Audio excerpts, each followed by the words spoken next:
All right, this is going to be a quick and dirty, very fast playback of a warrior leveling in zero point 0.2.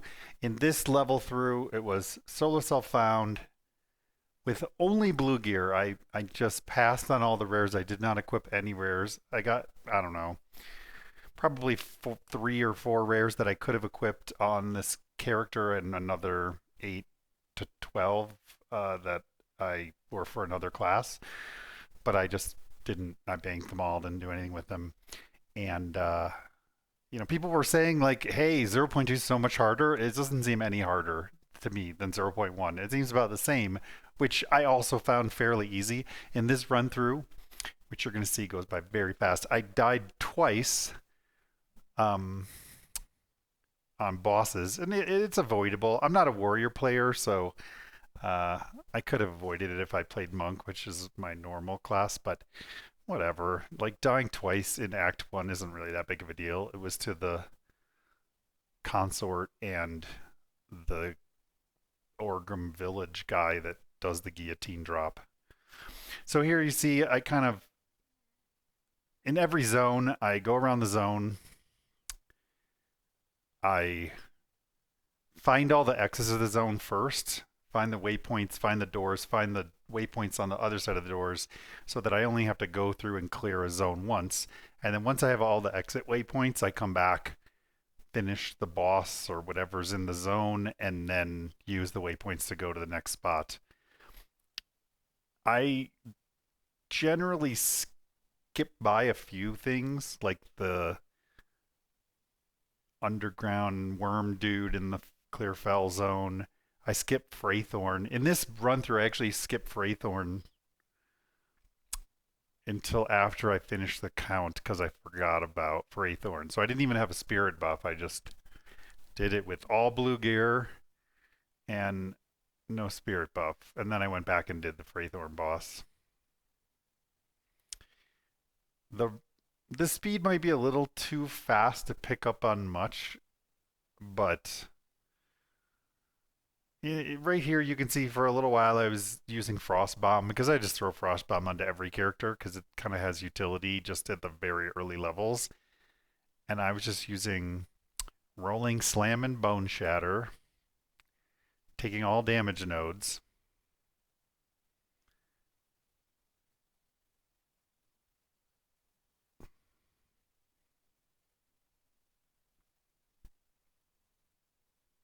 And then, I don't know. It did not seem any different than 1.0 or point 1, the first phase of the early access, and it also didn't seem particularly difficult. The only time I've ever felt this game was particularly difficult at like most of the leveling process was the first character that I did it with. Maybe the first two were a little tough at times until I kind of figured out the new gems and the new passive tree. And now, like, it doesn't matter. Any class I play, I just don't have trouble. Jamara, of course, at the end of Act 2 is a little bit of a build check. If you don't have a high enough damage weapon, um, and or your spec is all busted, the fight's just too long to survive. I mean, I've done it before where I couldn't kill him because I ran out of flash charges. It wasn't that he was killing me; I just ran out of flash charges, which is like pretty terrible. Um, but on this build, I mean, I only did Act 1, but I wouldn't have any trouble with the count. Um, the only thing equipment that I didn't just like throw on some junk that dropped was I bought at some point a set of 10% movement speed boots from the vendor for cheap.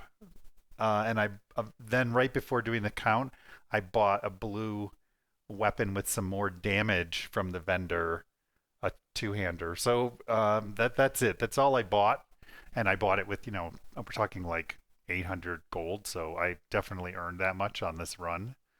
Um, and I switched pretty quickly to maining a two-hander, and I just had the one-hander and the shield in my secondary weapon slot so that I could do shield charge. And so there was the first death on the consort. I was sort of annoyed right there. I started the run in hardcore just because I knew I had an empty bank in hardcore, but then when I died right there, I had to be not in hardcore. So that's why I had to clear all of this again because it dropped me out of hardcore. Otherwise, I would have just spawned at the checkpoint and immediately killed her.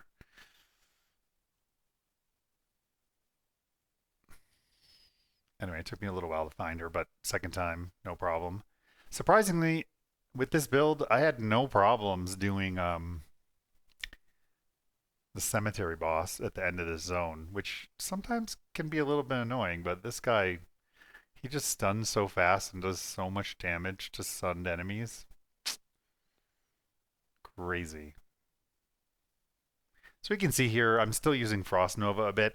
Pretty soon, I switched from using Frost Nova to using Earthquake. I prefer Frost Nova in the early game because you don't have. Here we go. This fight was like way faster than I expected.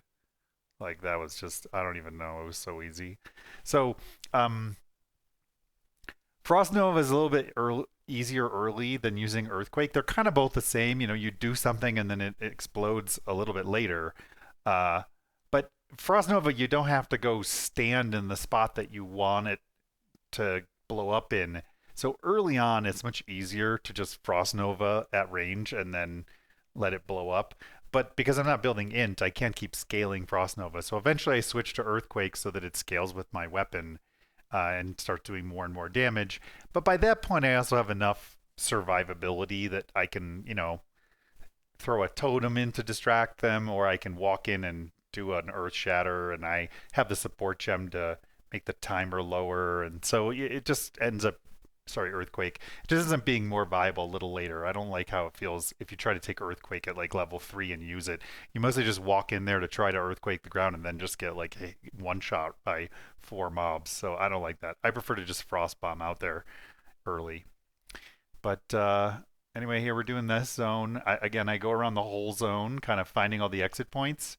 Then I finish the zone, and then I'm gonna here. I'm done with it. Did I do the boss already? Yeah. And so now I'm in Orgrim Farmlands. I just port directly to the Orgrim Farmlands, which I unlocked first. And here I'm just looking for the crop circle, and I think I might have found the exit. Yeah, I found the exit first, so I got the next zone waypoint. And then I do the circle, and then I'm looking for Luna's flute.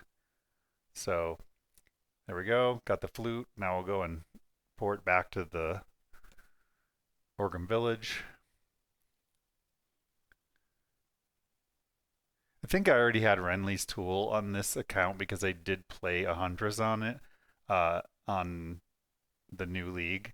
So I just went right to the boss and didn't have to do the tools. This guy, see, he killed me right there, but because I'm already out of hardcore, I just respawned a checkpoint, and the second time was not very hard. I just accidentally zigged when I should have zagged. So here I had a little phone call interruption, so I sat for a minute and then cleaned it all up.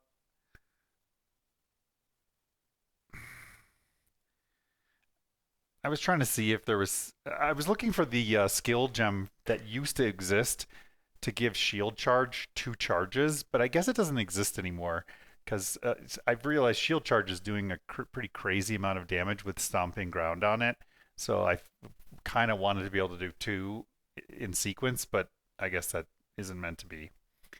So I'm mostly using a combination. Oh, that was a little bit of a close call because I forgot to get more potion, so I had to run out of combat and go to town to replenish my potion. Probably the biggest thing that, you know, is important when doing this leveling, you know, in Act 1 kind of quickly on the warrior is just keep an eye on the health potion, because if it starts to get low, you really need to go back and fill it up. There's other classes where you can notice it after the fact and just be like, oh, that's not good. But on the warrior, if you run out of health potion, you're usually dead before you can fix it if it happens in the middle of combat. Anyway, here, because of all these pools on the ground, I'm using a lot of totems. Saw like totem and then earthquake right where the totem is. So the totem just tanks them until the earthquake goes off. This guy also died incredibly fast.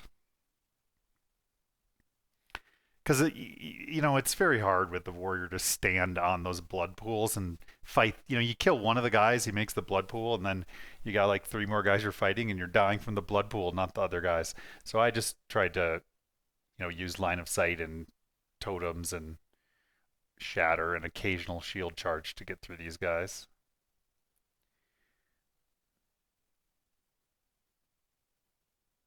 And again, I'm still using only blues. Nothing. Yeah, I just took. You could see there. I took damage nodes down and then strength all the way around to the two-handed damage nodes, and that's it. Nothing fancy.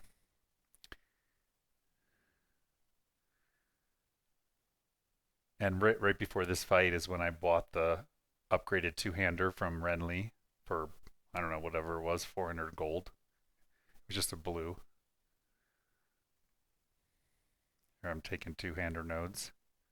I think I did part of the fight and then decided, oh, that was when I bought the weapon. I decided I didn't have enough DPS, so I went back. I reset to checkpoint, went back to town, bought that weapon, and then had a second go at this where it was pretty easy. That first weapon that I used the whole time since level 1 just wasn't quite enough. And then here I was like getting ready to finish my forum post, and I realized that I didn't do the Freythorn boss, which was awkward. And so then I had to go back and do the Freythorn boss, just so I did all the bosses in Act 1. So all the bosses in Act 1, 2 deaths on the warrior. Nothing seemed hard at all, or certainly not harder than 0.1, only maybe hard for new players who haven't quite learned the mechanics yet. I do think that this patch gets much harder in the end game, which I think is maybe better. I mean, it should get harder as it goes on, not easier. Previously, I thought that Cruel was easier than the first 3 acts, um, and maps, at least part of maps, were even easier because you just had to one shot everything or you couldn't do the map. But now maps are maybe a little harder depending on your build. Not clear. Not sure. It's probably not. I mean, my Huntress Lightning Spear build is just like evaporating maps even more than other builds, so it's probably just the same. Like the game is hard when you don't understand it, and then when you understand it, it gets trivially easy. It just takes time and a little bit of attention, and a little bit of build sleuthing. And if you're following someone else's build, then you don't even have to do the build sleuthing. All right, there you go.